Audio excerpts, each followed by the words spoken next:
Alright, welcome back ladies and gentlemen to the Chupacabra's Lair. I'm your host, Larry the Chupacabra, and we're back again for some indie gamification, taking a second look at a game that I've already previewed before, but we're taking a look again because it's out of early access into the wilds of Steam, and that is Zombie Party. And for those of you who might not be familiar with it, the best way to describe the Zombie Party is it's a procedurally generated roguelike bullet hell, zombie, cyborg, ice gremlin, all-seeing eye, pyramid monster, bullet hell murder fest full of colorful, cartoony friends and pals and all sorts of crazy stuff, and a bajillion different weapons that mix and match a whole host of crazy stats. And it's a lot of fun. And this is published by Black Shell Media, which is a big company all about helping indies get published on the Steams and helping them with marketing and such, and developed by Peach Pie Productions, which is a company created by my pal Ben James, who I met while doing coverage for Ludum Dare and some other game jams. He's a part of those great Kentucky game developers that do all sorts of crazy mischief. It's a good time. And so we're going to just do some local play here. You've got both local and online multiplayer, so you can play with your pals online, which is definitely something that I've really been looking for in a game, because a lot of these games are like they're couch co-op, and I can't always do that. Especially, I can't do that and record it. That's just not how my recording setup is designed. I need my computers next to each other. But we'll do some local co-op today. And this game has 4 primary game modes. There's Adventure Mode, where you're slapped into a squarish arena full of various obstacles for the terrain, and you have to fight your way through various waves and then kill a boss, and then you hop in a giant armchair of technical laser mojo, and you travel through time and other dimensions to different environments with different monstrosities, where you gather more levels and more items and become more powerful to destroy, I don't know, Space Cthulhu, probably. Then you've got the dungeon mode, which is more of a dungeon roguelike adventure. It's kind of like how you'd imagine The Binding of Isaac would be if you weren't crying so much and you were more shooting zombies with a giant bazooka that shoots exploding rainbow cats. There's arcade mode, where you just have to kill a bunch of stuff in the shortest amount of time to get the highest score. And then there's deathmatch, where you can kill your friends. And all of these have a co-op component to them, and today I think we'll do the dungeon, because I previewed the adventure mode before, and we'll do that on normal. And here you've got a whole host of different characters, and I mean a lot of different characters here, even a bunch that you need to unlock, and some that haven't even been announced yet down here at the bottom. And the difference is they all have a different starter weapon, they all have different starter stats, like Sarah has got extra luck, then Emilio's just got a lot of strength and HP, he's just about punching people in the face. And then my favorite, Carl. Carl is a good round of both strength, HP, speed, and magic, and he starts out with a pump shotgun. I mean, who doesn't love a pump shotgun? Now, the trick with these characters is, as you play through the game, you get experience and you get gold to spend on different items outside of the game, where you can start with a better shotgun, a double-barrel shotgun for 1,200 bucks, or what have you. And it makes it a little easier each time to get further and further. It's sort of like profile progression as opposed to individual character progression. But I'm just going to roll with Carl as his default form, with his very simple set of controls. And really, we just have to go through here and blow up chests to find items, to find weapons and upgrades like fire rate increases, and then just try to find the boss of the area. And what is this? There we go. I got a bomb. I'm gonna blow everyone up now. You don't even know. You don't even know. And this game kind of reminds me of like Dungeon Souls, in that you just kind of have to find different droppable items, and they all kind of stack in that way that like Binding of Isaac stacks all of its weapons together. So the primary gun has a limited amount of ammunition that we have at our disposal, so I'm mostly, to begin with, gonna use our little crappy handgun, because its ammunition is infinite, just so that you don't have to worry about running out of the bullets. It would kind of suck to be in a bullet hell game and not have bullets. It's not purely a bullet hell game, but it reminds me a lot of a dungeon crawling bullet hell. So that's just kind of what I associate it with. And it's also got controller support for those of you at home who are interested in using your controller. It works pretty well with the Xbox One controller. I know a friend of mine has been playing this using a PS4 controller and one of those DS4 for Windows setup majigs that lets you plug that in and like lie to your computer and tell it it's an Xbox controller. It works alright. But my preference is always the mouse and keyboard, although I notice that sometimes it can be a little bit wibbly-wobbly if you don't have a weapon with the greatest accuracy at a distance. But I think that's intentional. Ben James does want to make sure that you're not just sniping things from off-screen, you spicy boy, you. And you know what, Ben? After everything's settled down, now that you've got your sweet release and you're a famous game developer, let me know if you'd be down to do an interview sometime.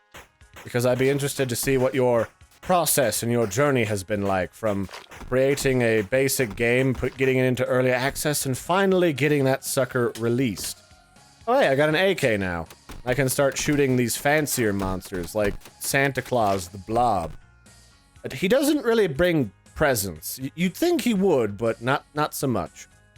So, I can go into this next level of the dungeon here. But first I want to make sure that I get all of the different upgrades that I could possibly get from various chests and crates, because it's a lot like other dungeon crawlers. You want to make sure you have all your upgrades, because you just don't really know what the next level will hold as far as enemies or bosses is concerned. And they might kick the pants out of you. Just kick your socks off and murder your face. So you gotta make sure you get all of your most spicy loot and bring it with you. Especially because all these slime monsters really like my backside. Like, I know I've got a tight, toned buttocks, but you don't have to just grip... don't have to just reach out and grip that sucker. Sometimes you gotta romance a Chupacabra first. You gotta take me out to dinner and a movie. Maybe, you know, give me some light sheep's blood wine. You know, the finer things in life. Show me that you're more than just a lustful, greasy beast. Although, I mean, we are in the woods. I don't have supremely high standards, but, I mean, I do have standards. Let's just say that. Oh, hey, I got some more ammunition for the AK. What else we got? We got some more money. There are shops in here. They're not always the best shops. Like, it's kind of like luck of the draw. I can't always expect it to be like Trader Joe's whenever I wander into a murder pit in the middle of the forest, but I can hope. Although my favorite thing, and really the only reason I go to Trader Joe's, is because they have got chocolate-flavored rum. And I found that out when going to this company called Commerce Kitchen here in Colorado. They were having a little bit of a shindig party, and their interns made these cute little drinks based on, like, CSS or other internet framework acronyms, and one of them involved the wine, which is pretty cool. Or not the wine, the chocolate-flavored rum, which was great. That's really the only reason I went to Trader Joe's, and admittedly, it's kind of a pain in Colorado to go do that, because you gotta go all the way up north. Man, these flowers are gnarly. They shoot little pellets. Are those inspired by Undertale? I could almost believe that those are inspired by the little demon flower from Undertale. If not, I mean, you could certainly claim it now. It's kind of like when you whoa, what the hell was that? Okay, the ground just shit everywhere. And the little asshole flowers trying to judge me.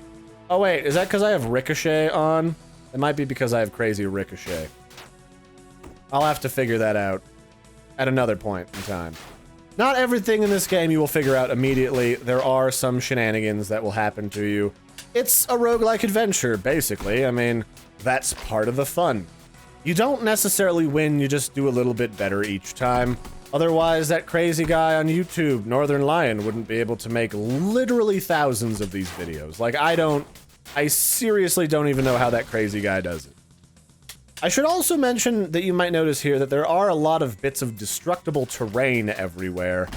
And that I kind of like. Just the ability to just blow up everything, and just about any object in the room could have an upgrade or ammo or something in it that I want. Now, I don't I don't necessarily remember how to use the magic from when I re-downloaded this when it just went into full release.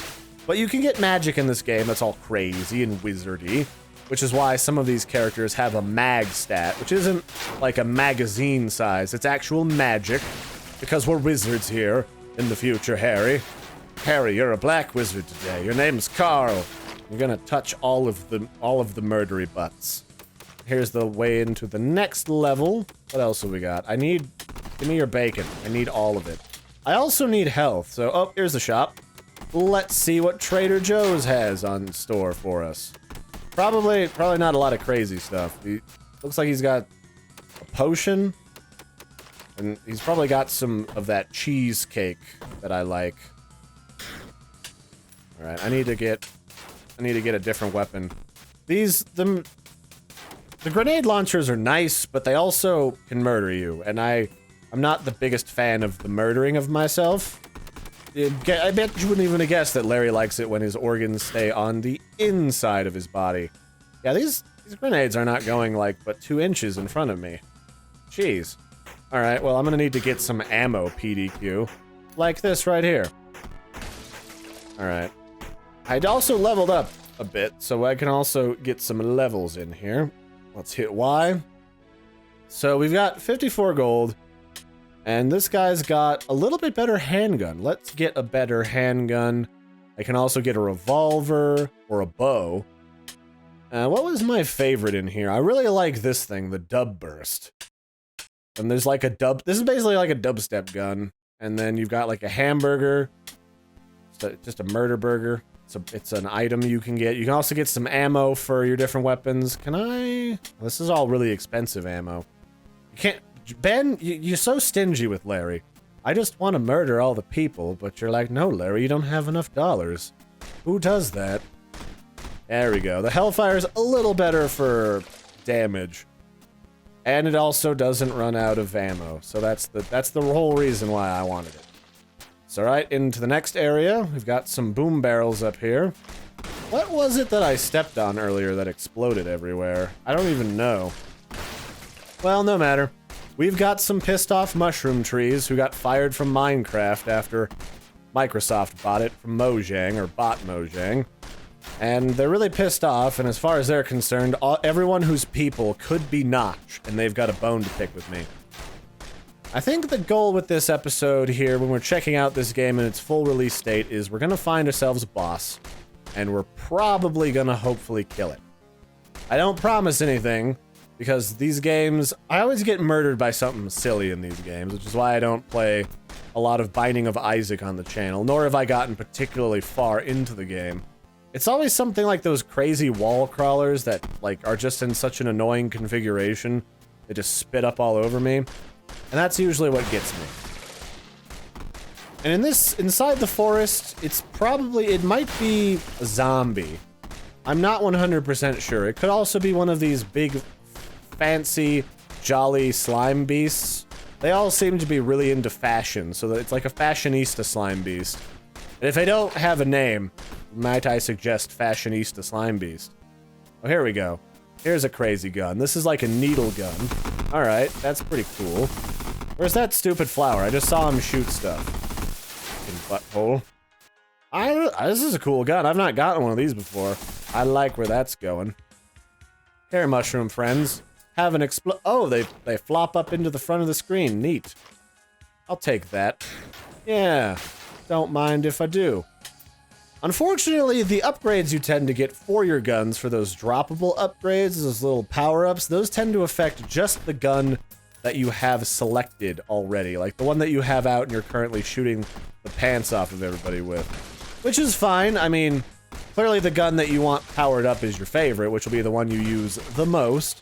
But you could also get really unlucky and then have no ammo for the gun that you do like and have to use something that's a little bit poopy. But hey, it's just luck of the draw. Just good to know in case you want to min-max your character, which a lot of people do in these games. Especially when you combine different power-ups and different configurations and they affect each other in different mysterious ways, then it becomes really important. Although, there's less of that in this game and more in, like, roguelikes like Binding of Isaac. just for the fun factoids for all of you folks at home. And I mean, how much do you guys at home enjoy the roguelikes? Are you big on randomly generated stuff? I've always... Oh, that was bad. I almost murdered myself there. I've always been hit or miss with roguelikes because I kind of need some progression in a story. Some of them do have a story. Some of them have like a subtle Dark Soulsian style story where it's more unwritten than written. So you can kind of make of it what you will, which can be enjoyable. I certainly enjoyed it in Dark Souls. But then you just kind of have stuff that revolves within its own little dimension. You're just kind of time traveling and killing things in a very arcadey way. This is a very arcadey roguelike, which is fine. I certainly enjoyed Nuclear Throne. But then again, Nuclear Throne, as another example of a roguelike, was all about progressing and, well, reaching the Nuclear Throne.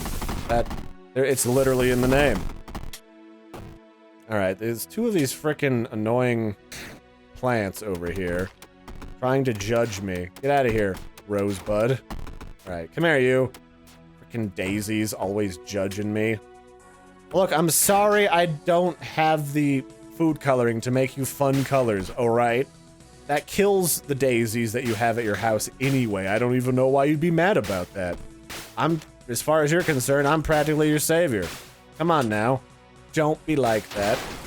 Did some of the monsters just wander off into the distance there? It seemed like it. Oh, come on. Who just leaves murder daisies around here? Is the Ted Bundy robot just leaving these out here unwatered? And now they want to be watered with my blood? Honestly, the gall and rudeness of the monsters. Whoa. Alright, it's fine. I certainly enjoy a good explosion. Alright, I guess there's really nothing else here. Let's proceed to the next area, which is somewhere up here. And having a little reticle is kind of handy, too. Alright, what do we got? We got a chest. What's in the chest? Is it bacon? It's a lot of bacon. It's the bacon that I need, actually. I am running out of ammo left and right here. Yes! Die, peasants! Yes! Die for the Chupacabra. Dance for... Oh, damn it. There's always somebody that sneaks in next to me. Can I get, like, some health back, please? Is that a thing I can get? Do I have to go? There's so stingy on the health drops. It's very, very brutal roguelike of you, Ben James. Your sinister shenanigans. Hiding everything in this area so it looks like a plant. Like it might hug me with friendship and a Pocahontas song from Disney. But then it's a lie. They just want my organs, my sweet, delicious, sweet meat organs. To be honest, I mean, I have very delicious organs. They're very lean organs. They're Colorado country organs. I can understand the desire. It's very good, top-notch organ meat right there. But at the same time, I'm using them. I'm using them for things. Certainly not weird, sinister things, but things, ow, damn it. Things nonetheless. And it's also not helping me to try and concentrate while also entertaining you fine folks on the YouTubes. Okay, could you die, Flower? Could you flip and die? Alright, yeah. Oh, that's right. I have Ricochet, and I don't... Oh, no! My organs! They're so attached to me! Wait, where's the good gun? Did I run out of ammo for the good gun? I did. Well, crap. I liked that needle gun, but there's no ammo for it, like, anywhere. And I gotta be careful, because I want to show you guys a boss, but I've only got 1 health left, and it's gonna kind of be a pain in the butt. So I will say, from when I last saw this game, since we're kind of winding it down here, the game has gotten more difficult. It used to be pretty easy, it used to be ridiculously arcadey, you just kind of popped in to have some ridiculous shootery fun, and then you just left. It's actually somewhat challenging now. You actually have to pay attention. You actually have to see what's around you, because you could get murdered at any point. And I like that. You know, it's not super difficult. It's got a reasonable learning curve, but it doesn't just throw you into Kitty Frolics land. And it also doesn't have a super easy mode. This is not for peasants. If you don't like harder roguelike-y games, then you might be disappointed by this. But hey, I mean, it's an $8 title. I think that's more than reasonable. It's $7.99. What is not to love for that price? This has got a lot of stuff in it, a lot of variants, a lot of procedurally generated levels. I mean, random stuff is right there in the name. Where is that flower? Stop it. Stop it, Timmy. I need my organs. Whoa, okay. I like that one. I want this for Christmas. Send me one of these, James. Send me one of these. That's on fire. Is that the bad touch fire? I guess that's not the bad touch fire. Did this have anything good in it? What's in the box? What's in the box? Is it heads? Is it heads like from 7? 7-Eleven heads? Probably not. 7-Eleven doesn't sell heads anymore. Their voodoo witch doctor clientele really fell off drastically after the Civil War. It's really a shame. Really cool guys, those witch doctors. Give them a bucket full of squirrel heads and they'll make magic happen for you. That's literally why you go to them, actually, is the magic. You gotta have the magic in you. So that everything you touch turns into gold, possibly. Alright, I'm feeling like we're pretty close to a boss at this point. We need a boss. Universe. Give me a boss. James. I need to see it. To believe it. And for everyone at home to believe it, so I don't look like a mean, nasty, lying murder pants. I'm a murder pants. Ow, shit. Well, yeah, that's in a nutshell. Oh, and there's also high scores. Did I mention that part? That in a nutshell is Zombie Party. I'm going to see... We'll just jump into the other mode real quick, the adventure mode, and then we'll probably take off. It's been 20 minutes. That's Zombie Party. You run around, you shoot things, you have crazy laser bosses that shoot bullets at you. It's out in full release right now. It is $8. It's pretty fun, and I actually enjoy this a lot better than when it was in early access. Ben James has added a whole lot of really great stuff into here, so check it out. Links are in the description, and don't forget to like and subscribe, and I'll catch you next time, and toodaloo, everybody!